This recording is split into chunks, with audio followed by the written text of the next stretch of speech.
It's time for the Douglas Coleman Show. Mr. Smooth and Savvy is joined by guests from all walks of life, from the entertainment industry to authors to political and social commentators, the famous and not so famous, the controversial and the light and fluffy. We have it all. Now, here's Douglas Coleman.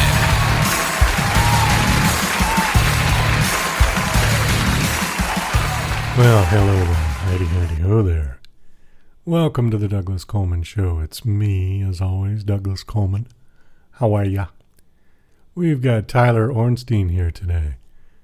Tyler is the founder of Tyler's Coffee, which is the world's first acid-free coffee.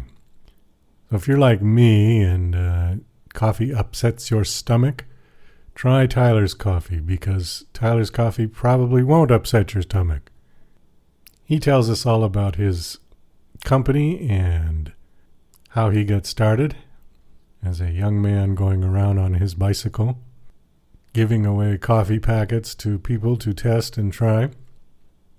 These days you can find Tyler's Coffee on Amazon, Walmart, eBay, and Jet.com, and 40 other retail websites. You can also check out his website at tylerscoffees.com. It's a great interview. Enjoyed having Tyler on the show. So stay tuned. We'll be right back with Tyler Ornstein. You're listening to Mr. Smooth and Savvy right here on the Douglas Coleman Show. We'll be right back after these commercial messages. Hi there, this is Stuart Epps, record producer. This is my story about Elton John, working with him in those early years, going back to 1967 at Dick James, all the amazing tours, those first recordings, going through to Rocket Records, and it's an amazing story about his incredible rise to stardom and my part in that. So look forward to taking you on that journey. So here we go. Yeah, and to order this great audio CD, please just email me at stuartepps@talk21.com. That's Stuart, S-T-U-A-R-T, Epps, E-P-P-S, at talk, T-A-L-K, 21 in figures.com. Stuart Epps at talk21.com. Email me and I'll give you all the details for buying this brilliant audio disc. Thank you, bye. DJC Music and DJC Productions are pleased to announce a brand new website. We have started a listing website for radio show hosts as well as potential show guests. This is a meeting site where hosts and guests can come together. Show hosts can list their show and types of guests they're interested in booking. Potential guests can list their talents, bio, accomplishments, or anything they feel makes them an interesting radio show guest. There are no recurrent payments, only a one-time $5 listing fee. Your listing will stay up until you decide to cancel. Previous guests of the Douglas Coleman Show are welcome to submit their guest listing free of charge. Go to radiohostsandguests.com. That's radiohostsandguests.com. Tired of living in a culture of lies, fake news, and alternative facts? The Pro-Truth Pledge reverses the tide of lies by calling on politicians, and everyone else, to commit to truth-oriented behaviors. The pledge asks signees to commit to 12 behaviors that research in behavioral science shows lead to truthfulness, such as clarifying one's opinions and the facts, citing one's sources, and celebrating people who update their beliefs toward the truth. Private citizens who sign the pledge get the benefit of contributing to a more truth-oriented society. Public figures get more substantive rewards for signing the pledge in the form of positive media and public recognition. The pledge crowdsources the truth by asking volunteers to evaluate the statements of public figures who sign the pledge. Take the pledge, demand that your elected representatives do so, and encourage your friends to take it at protruthpledge.org. Love coffee, huh? But wait a minute. It seems like every time you finish a cup of coffee, you get all of these side effects along with it. heartburn, indigestion, upset stomach, acid reflux. As the world's first and only organic acid-free coffee, Tyler's Coffee is able to provide a healthier option in the solution for more than 100 million individuals who have sensitive stomachs or suffer from acid-related modalities. This is Tyler's acid-free coffee. Coffee without the consequences. Are you an independent musician? How would you like to have your songs played on hundreds of radio stations just like the one you're listening to right now? Join MusicSubmit.com and we'll promote your music to radio stations and blogs in your genre. It's free to set up your account, and we guarantee your music will be considered for airplay by radio stations worldwide. Why not sign up today? It's free. MusicSubmit.com. Radio promotion for indie musicians. Hi, this is John Morgan, production supervisor for DJC Productions. You're listening to The Douglas Coleman Show. Okay, please welcome to the Douglas Coleman Show, Tyler Ornstein. Hi, Tyler. How are you? Douglas, how are you? Yeah, doing fine, thank you. I was really intrigued by your bio because I think I'm the perfect guy to be talking to about coffee. I don't drink coffee. I've never liked it. It upset my stomach, apparently just like it did to your father. And sure. I don't even have a coffee machine in the house. I drink tea, and I've drank tea since I was a teenager. So I guess my first question is, whatever you did, you took out the acidic properties in the coffee. Is that correct? Correct. That is correct. Yes, sir. Okay. Through what? Now I'm not going to ask you how you did it because it's probably a trade secret. But it is, yeah. Yeah, and it still tastes like coffee. Oh, it is coffee. So it's not like it doesn't taste like coffee. It absolutely tastes like coffee and actually tastes very good. The one thing that we've done is we've created a coffee that is palatable. So people that have stomach-related issues such as GERD, Crohn's, IC, leaky gut, heartburn, indigestion, ulcers. I personally have GERD. So you can't drink coffee where can't drink normal coffee. Whereas Tyler's coffees, you can actually drink it because it doesn't bloom the tannin and lipid acids and give you heartburn. Does it taste different than regular coffee? It doesn't have the bitterness. So when you're drinking the coffee, it gives you that full finish without any aftertaste. Whereas other coffees will give you that kind of bite at the end of the drink, and that's when it will cause, the best way I can explain it is heartburn. Okay. So, but I mean, the properties are all the same in the sense that, I know this is a funny analogy, but you know how like full-bodied mayonnaise, full-fat mayonnaise, and then you go to the low-fat or the non-fat mayonnaise, and it's just not the same? Sure. Okay. Is there a comparison like that with your coffee? Well, if you're looking for coffee that's going to give you the bite at the end of the cup, that's not us. I'll never say that will ever be us. So we're not looking to have acids in our coffee. That would be the complete opposite of what we're trying to create. So, Starbucks out there, and there's a ton of coffee roasters out there that want to add the acid. That's kind of like their, stigma or their shtick. But long story short, when you do that, it's bad. It starts causing a lot of negative side effects to your body. Okay. So if your coffee, if you mix it with milk and sugar, it still reacts the same? Yeah. Yeah, of course it does. Okay. What is the medical consensus these days on coffee? I mean, is it really bad for you, or is it only bad for you if you drink a gallon of it a day, or how does that work? Well, everybody's simple, mindset is by drinking coffee, you already are kind of subscribing to the negative side effects of it. So people are addictive personalities, right? So, and people are routine based. So when you get up in the morning, the first thing you want to do is you want to have your cup of coffee because the caffeine goes into your receptors and your not cannabinoids, but it goes into your brain and it starts electrifying it because it's a stimulant. And so you start waking up. And that's why people drink coffee. They don't, I would say a lot of people will drink coffee for the flavor, but I don't think that it's really the end-all be-all for the reasons why they're drinking coffee. The main reason why people drink coffee is for the caffeine kick. Now, the decaf market, the decaf people are drinking decaf for the flavor, or they're drinking it because they can't have caffeine anymore because of dietary restrictions, or they don't want to stay up late, but they want to have their coffee at the end of the meal. I mean, there's a lot of variance in reasons why people drink coffee, but what we do is we created a coffee that doesn't give you heartburn and indigestion upset stomach. I mean, that's really what, and we're kind of the very, very scientific aspect of it, but what it boils down to is for people that have stomach-related issues, and there was a study done by the Crohn's and Colitis Foundation in North America in 2016 that stated that there was 50 million Americans that suffer from stomach-related issues. Now, that number's only gone up because of our diet. Our diet has created a negative impact on Americans' health.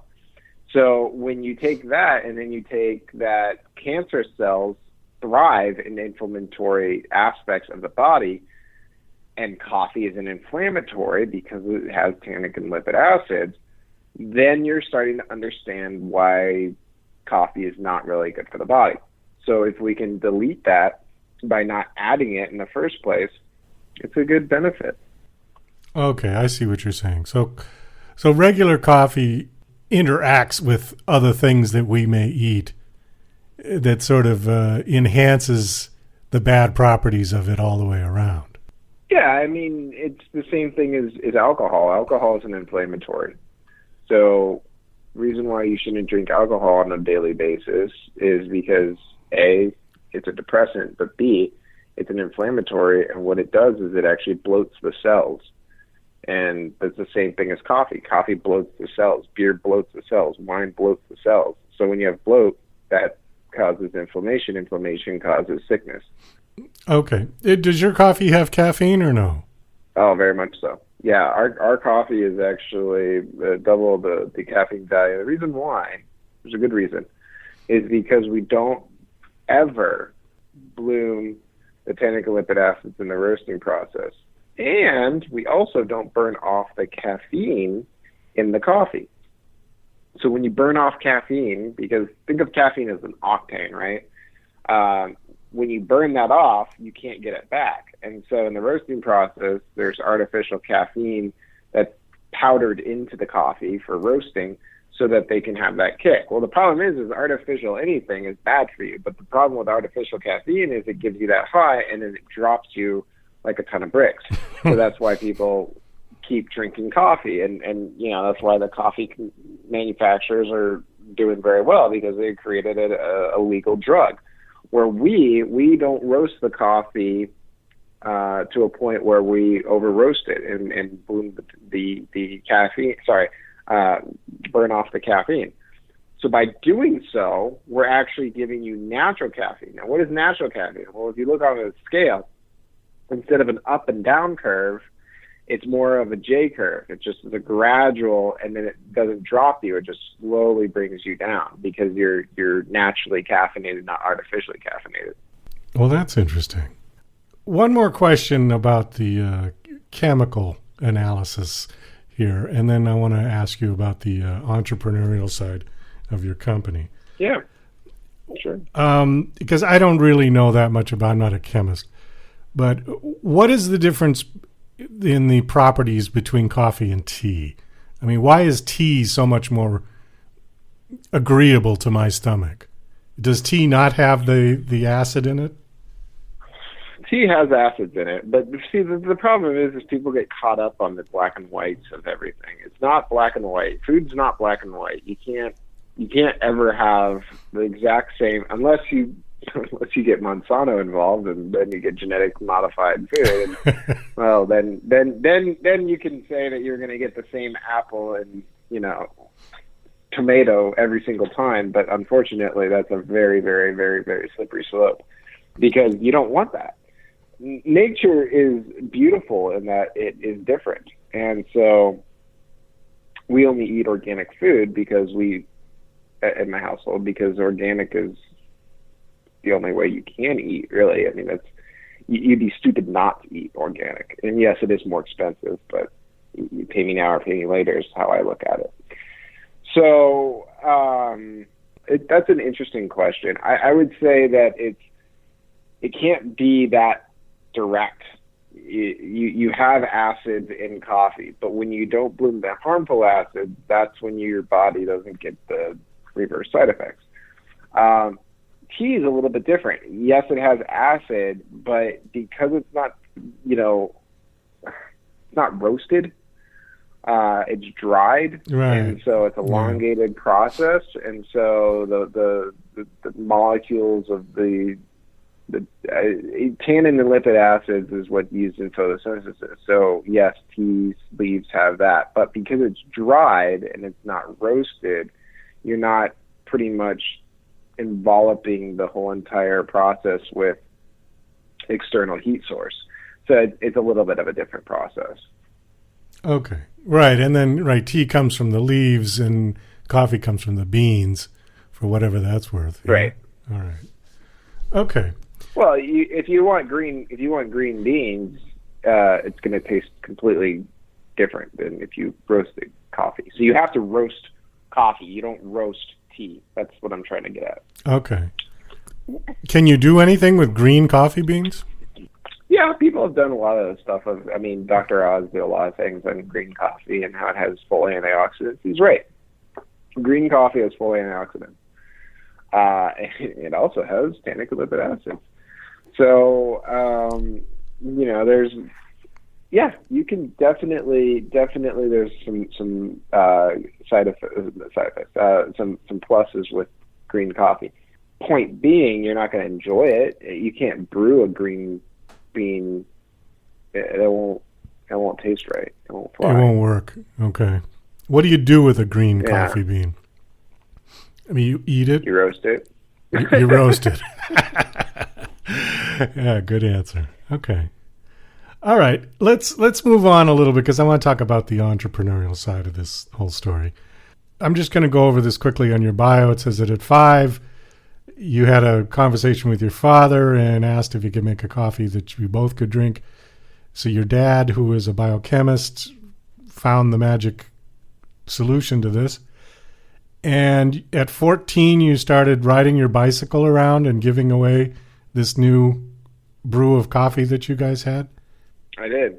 Yeah, we had to build we meaning I, had to build a test market. And I wanted to see if, because the thing in business is if you take an idea or a concept that you really, really believe in and love, there's a very, very, very strong chance that that's your opinion and that's not everyone's opinion. So in order to be successful in business, any success in business, you have to do what's called a test market. And that means go out into the public and find a sample, preferably of all races, preferably of all backgrounds, preferably of all ethnicities, and that will give you a gambit if your product is going to succeed in the marketplace.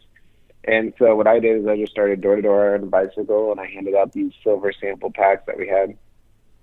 And I said, hey, my name's Tyler, coffee, try it. It was very, very rudimentary, right? And so I didn't really have brochures or anything. It was just all I wanted is your name and number. And I'll never forget this very, very sweet old lady.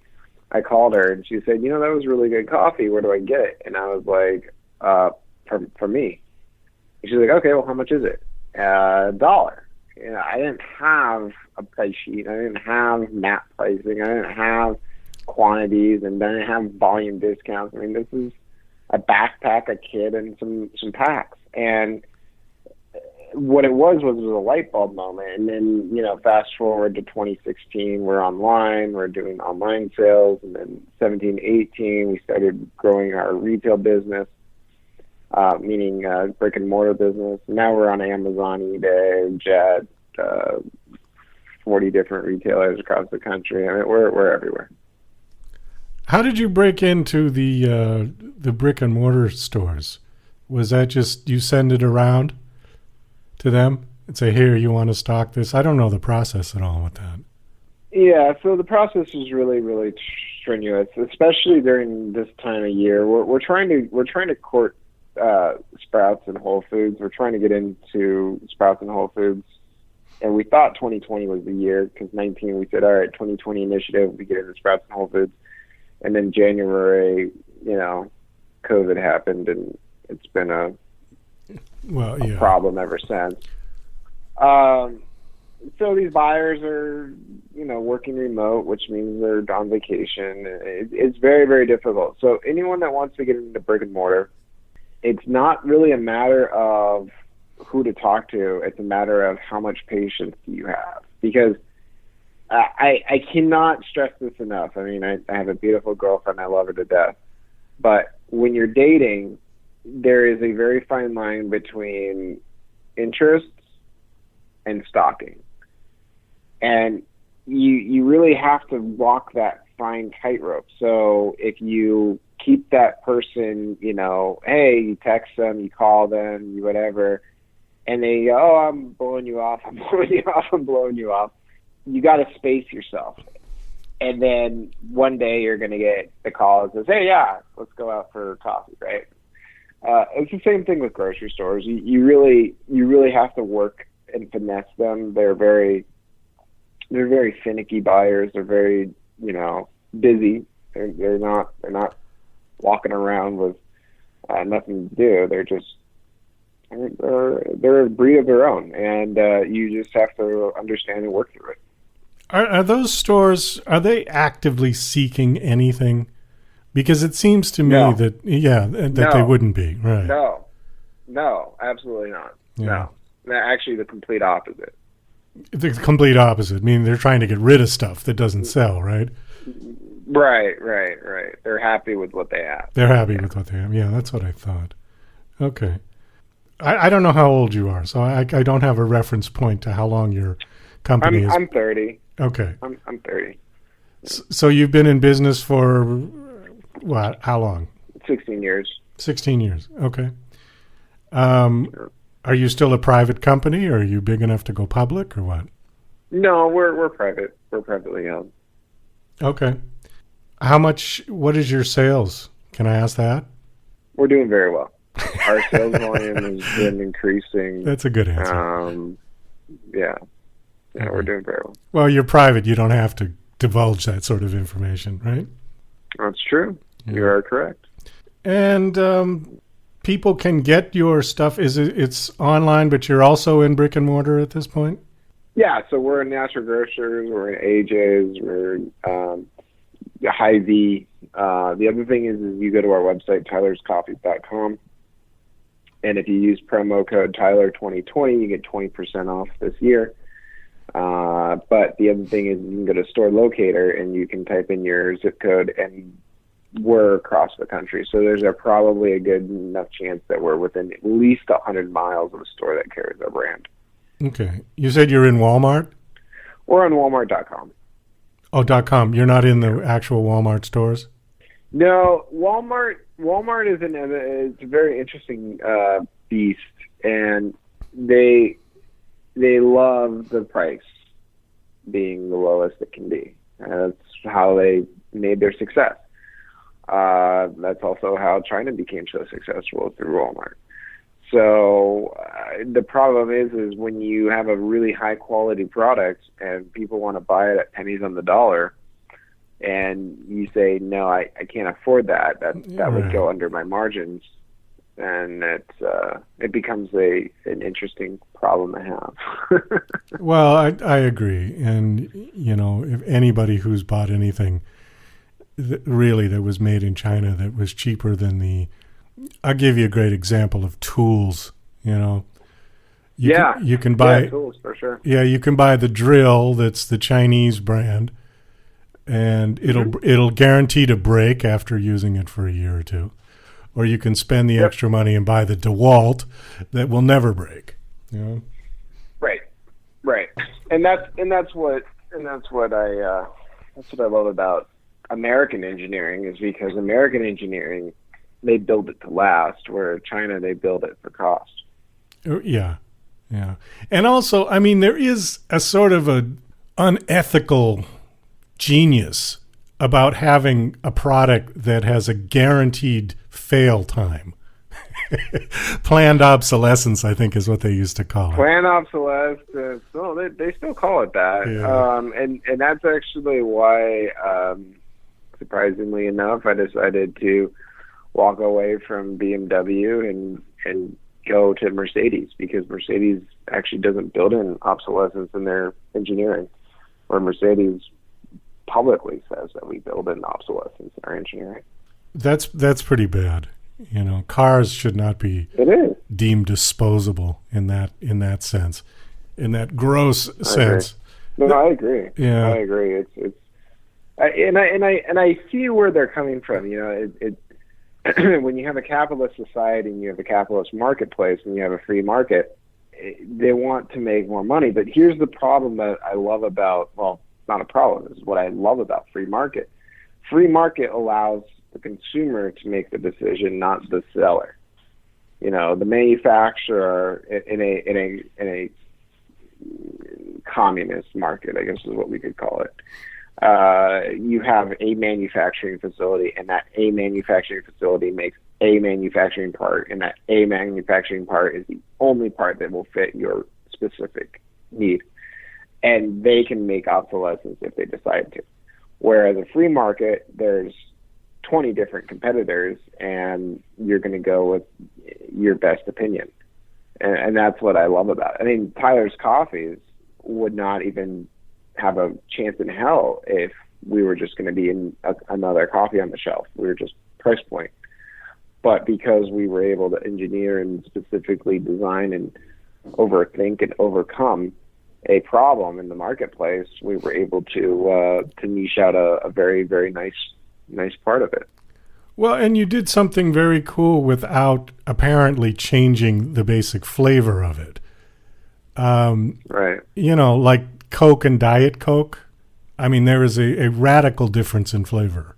Where according to you, now, like I said, I haven't actually tasted your coffee, but you're saying that you don't have that little bit at the end, which I think most people could do without that. You know, I mean, that's not a plus point for normal coffee. I don't think. No, it's really not. And again, I mean, in 2016, I went to Expo West, which was one of the most amazing and eye-opening experiences I've ever seen. Expo West, what it is in very short terms, is it's the organic mecca of the world for manufacturing and products. So people that want organic, non-GMO, single source, you know, blah, blah, blah, blah, blah. And it was like 40,000 people showed up, and these people that were showing up were Walmart, Costco, you know, BJ's Wholesale, big companies, multi-billion-dollar companies. And I kind of had that light bulb moment while I was walking through the show, and I said, you know, this is really the future of not only the food industry, but this is the future of tech. Like, big tech, it can only go so far, and then it's just going to cause a saturation point. Food is a different ballgame, and I think there's a lot of money in food. You know, right now, we are in the biggest commodity in the world next to oil. We're the second largest commodity item in the world. We're a $1.6 trillion industry. Just wrap your head around that. 1.6 trillion a year is what my industry does. Coffee industry. Mind-boggling. It's mind-boggling. It's mind-boggling. Have you heard of Black Rifle Coffee? Oh, yeah. Definitely. Do you know him? Yeah. I don't even see him as a competitor. I see him as one of the most amazing marketing guys. And, you know, I'm a big military support our military guy. I'd love to meet him. I think he's a really cool marketer. I think he's a really, really cool. It's a team of guys that were all ex-mil, right, and I think special forces. Yeah. And their marketing's on point. Their branding's on point. You know, they have acid in their coffee, but outside of that, they're good old boys, and I really respect them. They're awesome. Well, I had Matt Best on the show a couple of years ago, and just talking to you, it just kind of reminded me of him. But he was promoting a movie at the time he was on the show. We didn't really talk about the coffee too much, maybe a little. I'd have to go back because it was probably 3 years ago. I don't remember every show, done too many at this point. I get it. But yeah, Matt Best, that's correct. Yeah, Matt Best. He's a good guy. I'd love to meet him. I'm sure he would, kind of look at me a little strange, but okay, this kid wants to talk about coffee. But on the other hand, he seems like a really nice, down to earth kind of guy. So he is. The other person I actually extremely respect because, frankly, he deserves all the wealth that he's made because he started in one shop and now he's the biggest coffee conglomerate in the world at Starbucks. Howard Schultz. That guy is very, very impressive. Very impressive man. I've been told through the grapevine that he's kind of like Steve Jobs, where he doesn't really give you the time of day. Yeah. Which is fine. Yeah. I respect that. But regardless of, what you think about him, he really did make an amazing concept. And not only did he make a concept, he made a business that's, $6 billion in net profit a year. I mean, it's insane. The one thing that I like about Mr. Schultz is that he said to his shareholders, you come number 3 on the priority list, which I'm sure they weren't amused by it. But he said the customers come first, then the employees, and then you. Yeah. And he was one of the first guys to ever say that, and I was like, you know what, I got to give this guy some respect. Yeah. No, absolutely. I mean, I've read the book, and the way that he talks about how he's trying to find a job. He was told that he could sell these coffee grinders. He went into the store, and they were like, yeah, we're Starbucks. And he's like, well, so you guys roast coffee, but you only let people take the coffee. You don't roast it and brew it for them. And they're like, why would we do that? And he's like, well, can I do it? And they said, no, you can't do that. And he's like, well, I'll tell you what. Don't pay me for a whole week. Let me just try this concept and see if it will happen. And 2 years later, he buys out the original owners, and just the rest is history. I mean, I don't know. There's too many Starbucks to even count. I don't even know what their count is. It's insane. I wouldn't be surprised if I heard 10,000 stores. I would not be surprised. Another person that I had on the show was a guy named Bruce Blackman. I don't know if you know who he is. But he was the leader of a group back in the 70s called Starbuck. And they were kind of a one-hit wonder. They had a song called Moonlight Feels Right Tonight. And he got sued by Starbucks, even though he had the name first. He got sued by them. So I thought that was pretty funny. But see, he doesn't have the S on the end. His band's name is Starbuck. But I guess it was close enough, He told the funny story in the interview about that, so I just remembered that. Okay, well, listen, we got to wrap this up. Give us your website again. It's tylerscoffees.com. TYLERSCOFFEES. Okay, great. .com.